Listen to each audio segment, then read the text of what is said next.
2 രാധാ സോപ്പേ.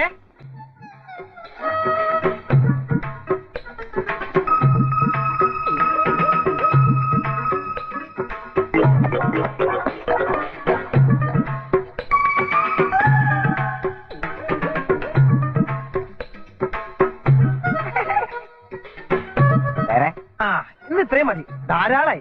ഇനി നാളത്തേക്ക് മതി. ആട്ടെ, ചേട്ടന് തേങ്ങ വേണോ? തേങ്ങ വേണോ ഞാനാണോ തീരുമാനിക്കുന്നത്? അയ്യോ, ചേട്ടൻ തെറ്റിദ്ധരിക്കണ്ട. ചേട്ടന് തേങ്ങ അങ്ങോട്ട് വേണമെന്ന് ചോദിച്ചാ.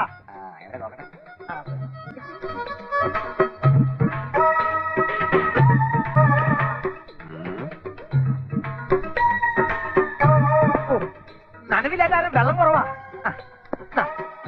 കണ്ടാ, ഇത് ഞാൻ രാവിലെ ഒരു ബാർബർ വീട്ടിൽ നിന്ന് വാങ്ങിച്ചതാ. ക്ലീൻ ഷേവാ. എത്ര രൂപ വേണം? അയ്യോ, ഞാൻ വില പറയത്തില്ല ചേട്ടാ, ഞാൻ സത്യക്രിസ്ത്യാനിയാ.